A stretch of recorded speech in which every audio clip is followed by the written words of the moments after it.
A day in my life as a working mom. So yan, bago pumasok sa sobrang init ng panahon, kain muna ng ice cream.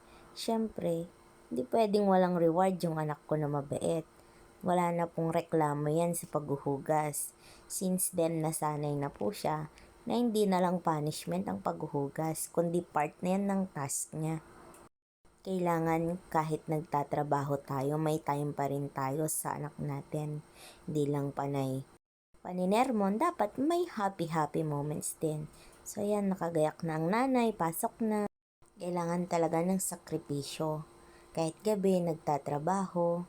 So ayan, kailangan magtiyaga para sa pamilya, para sa pangarap, para sa mahal sa buhay.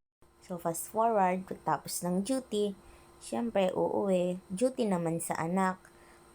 Kailangan may banding, kakain bago pumasok sa school.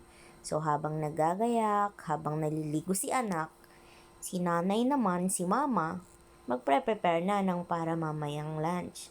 So ayan, binili kong torta, gagawin kong omelette. Para kahit papano may nakakain pa unti-unting gulay si anak. Para mamaya pag uwi niya galing school, may nakaredy na siyang ulam. Though inuwi ko din yung ulam ko galing sa trabaho, dagdag na lang yan. Kasi hindi niya gaanong gusto ang carrots. Kaya meron pa siyang Gigi. Kahit ayaw niya tong niluluto ko, importante meron pa siyang ibang option. Ganun pala talaga pag nanay ka na. Iniisip mo na kung ano yung gusto, hindi lang kung ano yung gusto mo na masustansya para sa anak mo. Iintindihin mo din kung ano yung gusto niya na kakapagpagana ng pagkain niya. Buti na lang talaga nasanay ko na siya sa mga ulam para hindi siya lumaking mapili. Kahit ano, uulamin niya. Dahil number 1 na turo sa kanya, hindi dapat namimili ng pagkain at hindi nag-aaksaya ng pagkain. Thanks God at unti-unti na ituturo sa kanya ang mga ganong bagay. So ayan, habang naliligo si anak, si auntie, lago-lago, 'di ba? Gigi. Anong sabi kasi? Gandang-ganda sa sarili habang nagluluto, madinamit bagay, best. Tapos ko nagdakil di buksit na ne. So, ayan. After ko niyan makaluto, makaligo na din yung anak ko. So, wala na akong iisipin yan mamaya. Peaceful na ang aking pagtulog. Gising sa gabi, tulog sa umaga at sa tanghali.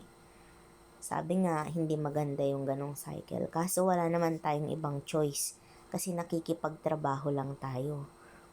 Kaya ikaw, wag ka munang mapapasana all kasi mahirap din ang trabaho sa kasino. Tol na tulog, kulang sa tulog. Yung iba naman walang tulog pero patuloy pa rin pumapasok dahil kailangan ng trabaho. So ayan, pag panggabi ang duty, may chance ka pa para bumili ng mga fresh na pwedeng ulamin sa talipapa pag uwi mo. Habang ginagayak mo yung anak mo, papasok sa trabaho, madami ka nang magagawa. Kakapagluto ka, makakapalengke ka, naaalagaan at nagagabayan mo pa yung anak mo. Salute sa mga nanay!